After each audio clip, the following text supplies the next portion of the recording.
नमस्कार श्रोते हो. साहित्य पंढरी या कथाकथन चॅनलवर तुम्ही ऐकतोय बाबा कोटंबे लिखित तिटा ही कादंबरी. आज या कादंबरीचा पुढचा भाग. रविवार असल्यामुळे कॉलेजला सुट्टी होती. वडील गावाला गेले होते. गोविंद न्याहारी करून शेताकडे निघाला. वामन आधीच गेलेला होता. गोविंद विहिरीवर येताच कुत्रं धावत त्याच्याजवळ आलं. शेपटी हलवत त्याच्या भोवती फिरायला लागलं. गोविंदनी त्याच्या डोक्यावरनं हात फिरवला तसं ते आणखीनच लाडात यायला लागलं. कुई कुई कुई करत त्याच्या हातापायाला चाटायला लागलं. पण आता त्याला त्याची किळस वाटायला लागली. जवळ आलं म्हणून थोडे लाड केले तर लगेच आलं की तालात. वामनला कुत्र्याचं फार वेड. गोविंद कुत्र्याला दूर ढकलत ढकलत खालच्या पट्टीकडे चालायला लागला. तेवढ्यात आवाज आला, वामन दादा नाही का?" "काय की, मी आत्ताच आलोय. खालच्या पट्टीत असन त्यो." हातात घागर घेऊन रेणुका विहिरीजवळ उभी होती. "काही काम होतं का?"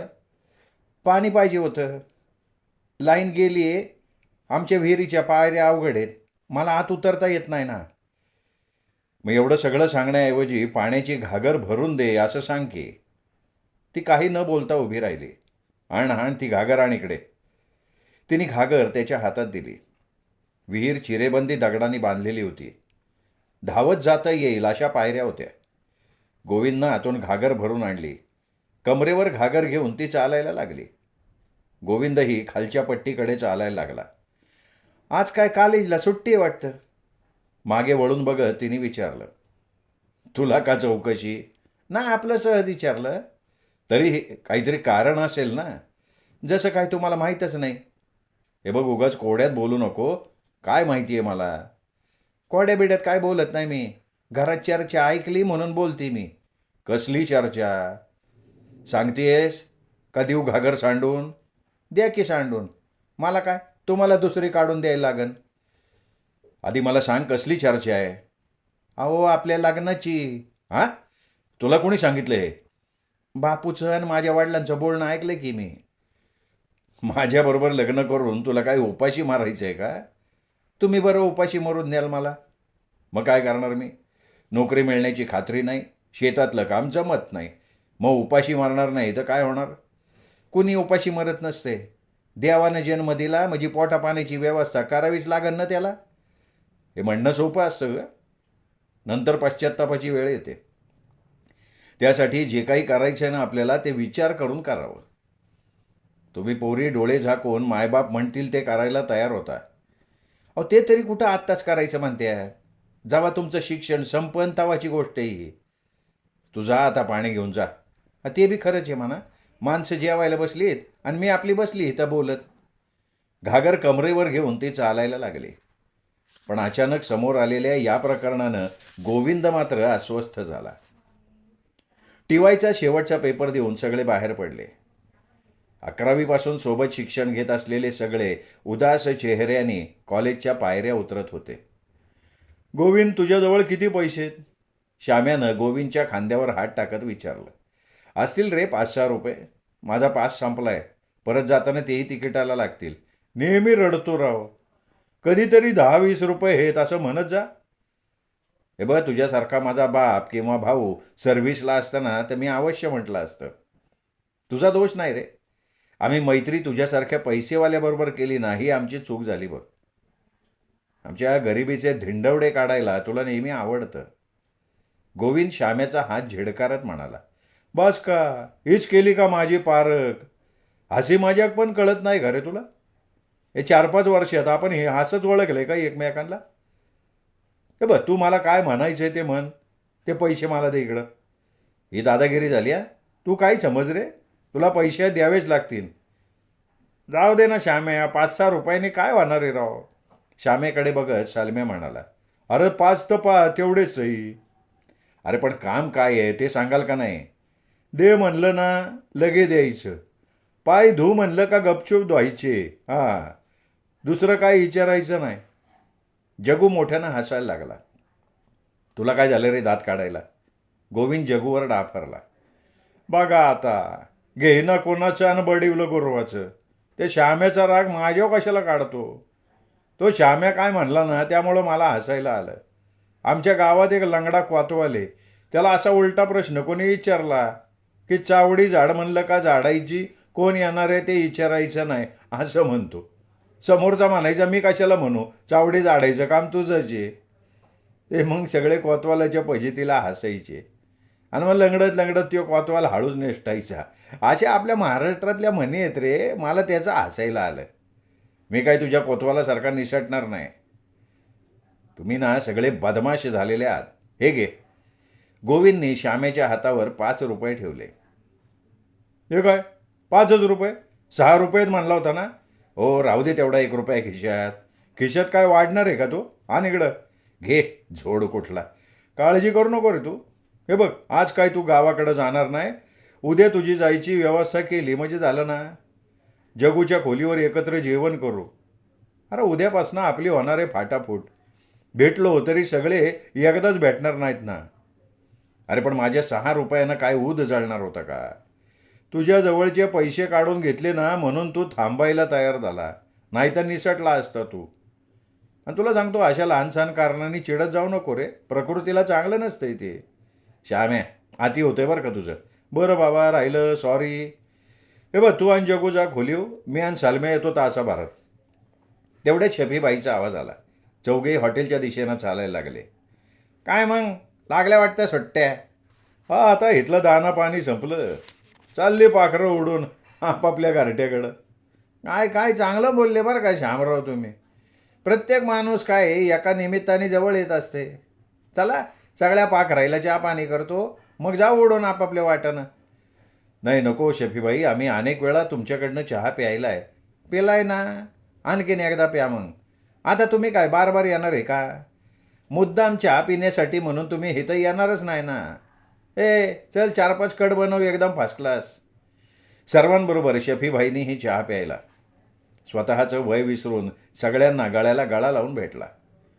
तुम्ही राव सगळी चांगली पोरं आहे. अल्ला तुमचं चांगलंच करणार. मी धंदेवाला माणूस आहे. जे नगदी पैसे देईन त्याला चांगलं मानणार. पण तुमच्या बाबतीत तसं नव्हतं. तुम्ही सगळे चांगल्या विचाराचे. खिशात पैसे असले तरच हॉटेलच्या पायरी चढणारे आहे तुम्ही. पण लक्षात ठेवा, कधी या बाजूला आले तर इकडे यायचं बरं का. चौकडीने शफीबाईचा निरोप घेतला. जगू, गोविंद खोलीवर आले. पहिल्यांदा जगूनं खोलीची साफसफाई केली. फरशीवर अंथरलेली सतरंजी बाहेर नेऊन झटकली. पितळी स्टोव कानाजवळ हलवून रॉकेलचा अंदाज घेतला. आजचा स्वयंपाक होईल एवढं रॉकेल स्टोवमध्ये नक्की होतं. तू किती दिले पैसे? माझ्याकडं कुठले आले पैसे? उद्या घरमालकाचं भाडं आणि गावी जायचा खर्च एवढं भागलं तरी पुरे. काय श्याम्याला गंमत करायची सवय रे. तुझ्या जवळचे पैसे त्याने तू आज मुक्काम करावं ना म्हणून घेतले. नाही, त्याचा उद्देश आला माझ्या लक्षात. त्याच्या डोक्यात कधी काय घुसेल ना सांगता येत नाही. होऊ दे ना सगळं त्याच्या मनासारखं. नाहीतरी आपण आता 4 वाटेनं 4 जण जाणार. सगळ्यांनी एकत्र बसावं, निवांत गप्पा माराव्यात, एकत्र जेवण करावं, एवढा त्याचा हेतू. दीप्याची खूप दिवस झाले रे भेटून. त्याने मधी कॉलेज सोडायला नको होतं. परीक्षा दिली असती तर पदवी तरी पात्रात पडली असती त्याच्या. जाऊ दे रे. डिग्री घेऊन आपण किती दिवे लावतोय ते कळलेच का आता. काय जग्या, प्रत्येकाचे प्रॉब्लेम्स वेगवेगळे आहेत. दीप्याचा भाऊ सर्व्हिसला आहे हे तुला माहिती आहे. खेडेगावातून एखादं पोरगं सर्व्हिसला लागलं की पोरीचे नोकरवाले बाप त्याच्यावर टपून असतात. जवळ 4 पैसे असतात. त्या भपक्यानं आपणही दबकून जातो. दीपेच्या भावाचा सासराही चांगल्या पदावर आहे, शिवाय पोरगी शिकलेली आहे. तिला गावाशी कुठलाही संबंध नको आहे. दीपेचे आईवडील कधी गेले तर त्यांच्याशी ती नीट वागत नाही. तिच्या वडिलांनी 2-3 रूमचं घर बांधून दिलं आहे दीपेच्या भावाला. आगाऊ व्याप नको वाटायला लागलाय. दीपेचे वडीलही थकलेत अरे. जमीन थोडी बरी आहे, तीच डेव्हलप करायचा निर्णय घेतला दीप्याने. त्याने जे केलं ते योग्य केलं असं मला तरी वाटतंय. खरं म्हणजे आपण खुश व्हायला पाहिजे आपला एक स्पर्धक कमी झाला म्हणून. गोविंद मोठ्यांदा म्हणाला. तुझं आपलं काहीतरीच आहे. अरे दीप्यापेक्षा कितीतरी भारी स्पर्धकांच्या झुंडी उभ्या आहेत आपल्यासमोर. दीप्याचं काय घेऊन बसलं तू? जाऊ दे, तू बस, मी पाण्याचं भांडं घेऊन येतो. श्याम्या यायच्या आधी आपली तयारी व्हायला पाहिजे. नसता झापायचा आपल्याला तू. बाहेर नळाजवळ घरमालकानं भाडेकरूंसाठी मोठा हौद बांधला होता. नळाचं पाणी आलं की हौद भरून घेतल्या जायचा. नंतर जसं लागेल तसं सगळं वापरायचे. जगूनं भांडं भरलं तेवढ्या सीमाही भांडं घेऊन तिथे आली. त्यांनी तिच्याकडे पाहून न पाहिल्यासारखं केलं. तीच म्हणाली, संपली परीक्षा? हा, आजच संपली. कधी जायचं गावाकडे? कधी जाईन, तुला काय करायचे? घाबरू नको, जाताना तुझं भाडं देऊन जाणार मी. हे बघ, भाडं द्या किंवा देऊ नको, मला काय करायचं आहे? मी आपलं तुला सरळ भावनेने विचारलं. मी उद्या जाणार आहे. पुढे काय करणार? आणखीन काही ठरवलेलं नाही. MA किंवा BEd करा. बघू पुढचं पुढं. नाराज झालात? त्यांनी तोंडाने चक्क आवाज काढला. प्लीज प्लीज तुम्ही मला समजून घ्या हो. माझ्या तेवढं धाडस नाही आहे. कुणाकुणाला मी तोंड देऊ? घरचे, नातेवाईक, शेजारी सगळ्यांनीच माझ्यावर प्रेशर आणलं. अपराध्यासारखं मला घरात वावरावं लागतंय, फार मोठा गुन्हा केल्यासारखं. जाऊ दे ना आता. तू नाही म्हणून सांगितलं ना, विषय संपला. खिडकीतून तुम्हाला पाहिलं. पुन्हा भेट होईल का नाही सांगता येत नाही. 2 शब्द बोलावे म्हणून आले. असला काही प्रश्न निर्माण होईल असं वाटलंच नाही हो. असला म्हणजे कसा? माझ्या जातीचा. तू आधीच मला विचारायला पाहिलं होतं, तुझी जात कोणती, तुझा धर्म कोणता. निदान हे गुंतागुंत तरी वाढली नसती ना. मी कितीही मन मोठं केलं, तुमच्या जातीकडे कानाडोळा केला, तरी हा समाज आपल्याला स्वीकारेल का? जरा कुठे बाहेर पडलं की बाया कुजबुजतात, माझ्याकडे वेगळ्या नजरेनं बघतात. अशा परिस्थितीत कसं आयुष्य काढायचं हो? तिचे डोळे पाणावले. जगूनं आपलं भांडं काढलं, तिचं भांडं तोटीखाली ठेवलं आणि तो आपल्या खोलीकडे चालायला लागला. त्याच्या पाठमोऱ्या आकृतीकडे भरल्या डोळ्यानं कितीतरी वेळ ती पाहत उभी राहिली. तू पाणी आणायला काय नदीवर गेला होता का विहिरीवर गेला होता? गोविंदनी त्याला विचारलं. तुला काय माहिती? दोघं बोलत उभे होते तिथं. श्याम्या गोविंदला म्हणाला. तुम्ही कधी आला? तुम्ही गप्पात रमला होता ना तवा. तेव्हा आम्ही मुख्य दरवाजा उघडून वाड्यात आलो, तुम्हाला कळलं बी नाही ते. तुमचा इमोशनल सीन बघत सालम्या उभा ठाकला होता. दंडाला धरून मी त्याला रूममध्ये ढाकलला. श्याम्या जगूकडे बघत म्हणाला. हा, भेटली होती ती. काय म्हणत होती? तिघेही उत्सुकतेनं त्याच्याकडे पाहायला लागले. अरे सांग ना भाऊ, काय म्हणत होती ती? अरे दुसरं काय म्हणणार, सॉरी म्हणत होती. मग तू काय म्हणाला? तर आपल्याला म्हणायला नाही तर बोलायला वाव आहे कुठं. बायांच्या मनाचा अंत लागत नाही म्हणतात ना, ते खरं. घरच्यांच्या प्रेशरमुळं लग्न करावं लागतंय म्हणत होती. तिचंही खरंच आहे म्हणा. एकटी कुणाला तोंड देणार ती? लांडग्याच्या तावडीत कोकरू सापडल्यासारखी गत झाली तिची. रडत होती बिचारी. जाऊ दे, बंद करा हा विषय. हा, आणि तू बी डोक्यातनं काढून टाक विषय. जी वस्तू आपली नाही तिच्याविषयी जास्त विचारच करायचा नाही आपण. चला चला, स्वयंपाकाला लागा चला. सालमे, भाजी अशी झणझणीत बनवणार. 2 दिवस जिभेवरची कोंबडीची चव आहे ना रेंगाडत राहिली पाहिजे. काय सांगतो, मग तूच कर की. अरे मला जमली असती तर तुला कशाला करायला दिली असती? आम्हाला शिकवतं एकदा. बरं, शिकव पुन्हा कावा तरी. सध्या भात चपाती आणायची व्यवस्था कर. ती व्यवस्था करतो रे मी, आईला सांगून आलो आहे. थोड्या वेळाने गोविंद आणि मी जातो आणि घेऊन येतो. काही वेळानं श्याम्या आणि गोविंद बाहेर पडले. सलम्या जगू खोलीवरच थांबले. जगू बऱ्यापैकी सावरला होता, पण काही वेळापूर्वी ती भेटली आणि याचं मनस्वास्थ्य बिघडूनच गेलं. काही केल्या सीमा नजरेसमोरून हालत नव्हती. हे सगळं आपल्या जातीमुळे झालं.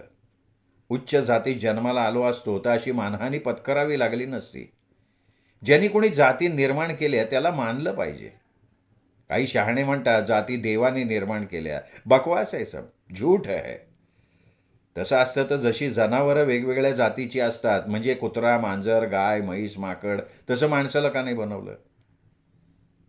सगळ्या जातीची माणसं दिसायला तर माणसंच आहेत, एकसारखीच आहेत.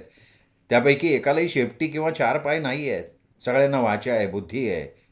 झालं तर स्त्री पुरुष ह्या 2 जाती असाव्यात. असं असताना देव वेगवेगळ्या जाती कशा निर्माण करेल? हे सगळं स्वार्थी मतलबी माणसांचं कारस्थान आहे. म्हणून प्रथम ज्यांनी कोणी हे जातीचं बीज पेरलं असेल त्याला साष्टांग दंडवत घातला पाहिजे. अशी बुरशी चढलेली डोकी एकत्र आल्यावर आपलं कसं तिच्याशी लग्न लागणार? त्या बिचारीचा याच्यात काय दोष आहे? ती एकटी कोणाला विरोध करणार? जाऊ दे, जे झालं ते बरं झालं म्हणायचं. आणि सांभाळणार कसं होतो आपण तिला? आपलंच आणखीन कशात काही नाही. पुढे सगळा अंधार आहे. उद्या गावी गेलो की शेतात काम करण्याशिवाय आपल्याकडे आहे का काही पर्याय? शिवाय शेतीतली किती कामं आपल्याला जमतात. आईवडिलांवरच भार पडला असता. त्यांना एकाऐवजी दोघांना पोसायला लागलं असतं. जा बाई, सुखात राहा, माफ केलंय मी तुला, जा. जग्या, यार काय चाललंय बाबा तुझं? सोललेल्या लसणाच्या पाकळ्या अर्ध्या ताटलीत अर्ध्या जिमनीव टाकल्या तू. कसला विचार करतो एवढा तू? सलमेच्या बोलण्यानं जगू भानावर आला. अरे खरंच की. तेवढे श्याम्या गोविंद आले. परत सगळ्यांच्या गप्पा, हसणं, खिदळणं चालू झालं. जगूचा काही मूड लागतच नव्हता.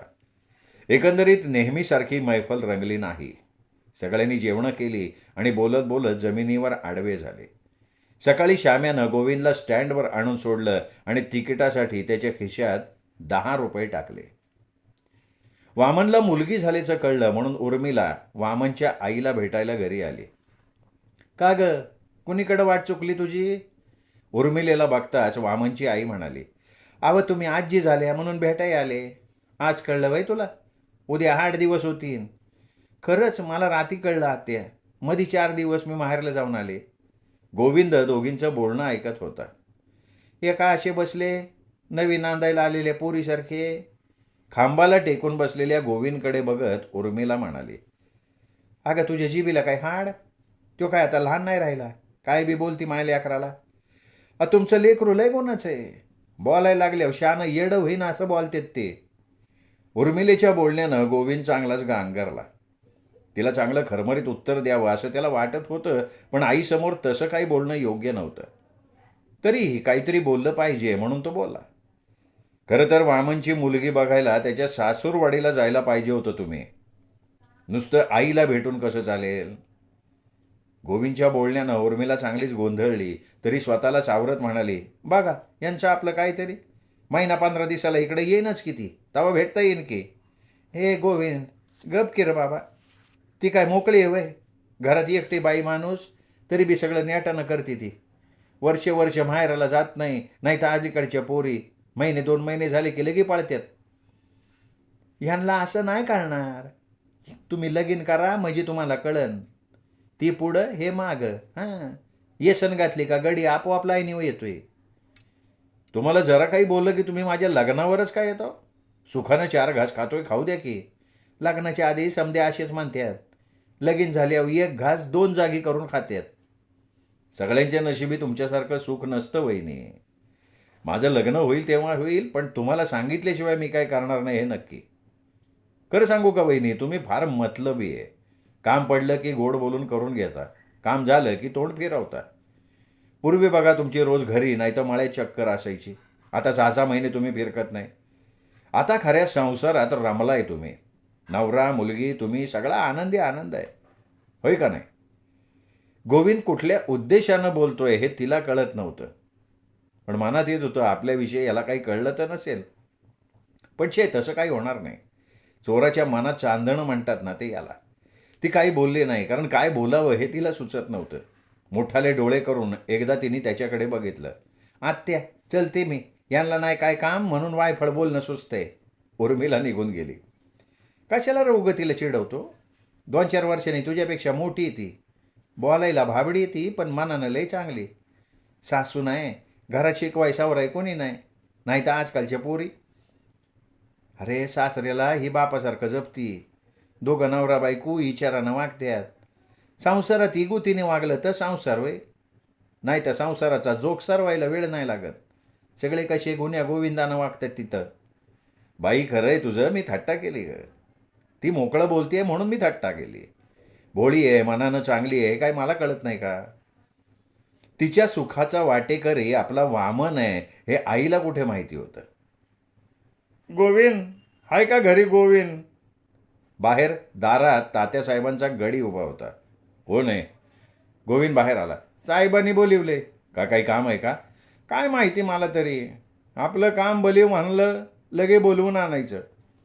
कधी आले तात्यासाहेब? आता घाटकाभर झालंय. थांबलेत माळ्यात. बरोबर घेऊन ये म्हणले. तू हो पुढं, मी आलो. पटकन ये, नाही तर मायावर रागवायचे. काय एवढं तातडीचं काम काढलंय? तेवढ्यात गोविंदाची आई बाहेर आली, म्हणाली, काय काम काढलं रे तात्यानं गोविंद्याकडं? आता मला तरी काय माहिती काकू, आपण गडी माणूस, आपल्याला विचारता येतंय का? बरं बरं तू चल, मी आलो. गडी आला तसा निघूनही गेला. बाई मी येतो जाऊन. काय म्हणतोय ते बघ, तुझ्या नोकरीचं बोलून घे, शाळेबिळावर बघ म्हणावं त्याला. गोविंद तात्याच्या मळ्याकडे चालायला लागला. बंगल्यावर परिसरातली बरीच माणसं जमली होती. कोणी बंगल्याच्या वरांड्यात तर कोणी आजूबाजूच्या झाडाखाली बसली होती. गोविंदला बघता तात्याचा भाऊ जवळ आला. अरे किती येळ गोविंद, तात्यासाहेबांनी 2-3दा आठवण काढली तुझी, चल पहिलं भेटून घे. स्वतःशी बोलल्यासारखा गोविंद पुटपुटला, पण मला काही बोललेच नव्हते ते. पण गोविंद गुपचूप मागणं चालायला लागला. हॉलमध्ये बरीच माणसं जमली होती. अरे ये गोविंद ये, कुठे आहे तू आजकाल? कुठे जाणार मी, गावातच आहे. कॉलेजलाही सुट्ट्या लागल्यात. अरे तू एवढा शिकलेला पोरगा, असा गावात काय बसून राहतो रे तू? काहीतरी करत राहायला पाहिजे. आणि काय रे, बंगल्यावर फिरकला बी नाही तू. सुट्ट्या लागल्यानंतर आलोच नाही, शिवाय काही कामही नव्हतं ना. बस बस बस, उभा का राहिला तू, बस. जवळच्या खुर्चीत गोविंद टेकला. तात्याच्या गोड बोलण्यानं काहीसा अस्वस्थ झाला होता. मनात विचारांचं चक्र फिरायला लागलं. काय आपला मास्तर काय म्हणतोय? काही नाही, सध्या गावात राहायला आलेत. शाळेचं गाव लांब पडायलाही म्हणत होते. हा मला कळलं ते. खरं म्हणजे मी त्याला किती चांगली संधी दिली ती, तुला सगळं माहितीच आहे की. त्याला नीट खाताच नाही आलं राव. संस्थेच्या बॉडीवर घेतलं होतं. झेडपीच्या इलेक्शनसाठी त्याच्या बायकोला उभा करायचा विचार चालू होता. हे आपली माणसं आहेत ना, काहीतरी गैरसमज करून घेतात आणि स्वतःचं नुकसान करून घेतात. जाऊ दे, दैव आलं द्यायला आणि पदर नाही घ्यायला म्हणतात ना, ते याला. बरं मोकळा आहे ना, गंगापूरला जायचं आपल्याला. जेवण झालं का निघू? माझं काही काम होतं का? सांगतो सगळं. दुसरी गोष्ट, आपल्या शाळेवर एका क्लार्कची मान्यता मिळायची शक्यता आहे. जूनपासून तुला घेऊन टाकतो. गोविंदच्या लगेच आशा पालवल्या. तेवढं झालं तर फार चांगलं होईल तात्यासाहेब, पूर्ण घराला आधार होईल. होईल रे होईल, मग आपण हे व्याप कशाला वाढवले? या संस्था आपली माणसं पोचण्यासाठी तर करतो ना आपण. तात्यासाहेब ताट वाढायचे का? वाढायची का म्हणजे काय? काय मूर्त बघतो काय तू? नाही तसं नाही म्हणलं. ज्या मायला एवढं ब्यायला काय झालं तुला? सगळे माणसं आपले आहेत, नेहमीचेच आहेत. घे 2-2 घोट दे आधी सगळ्यांना. बैठकीत बसलेल्या सगळ्यांचे चेहरे उजळले. सगळ्यांकडे बघत तात्या मिश्किल हसत होते. बाटली बाहेर निघतात सगळे बाटलीवर तुटून पडले. नंतर एकामागोमाग एक बाटल्या निघतच राहिल्या. इंग्लिशपासून देशीपर्यंत सगळा राडा. देशीचे बॉक्स बाहेर झाडाखाली बसलेल्या लोकांपर्यंत जाऊन पोहोचले. काय मग, तुला जमतंय का नाही? तात्याने गोविंदला विचारलं. गोविंदने मानेने नकार दिला. सगळ्यांनी कोपरापर्यंत ओघळ येईस्तवर ताव मारला. अख्खं बोकड फस्त करून सगळे बंगल्यातनं बाहेर पडले. तात्यासाहेब मी घरी सांगून येतो. तेवढंच आहे ना, आपल्याकडं काय माणसं कमी आहेत का?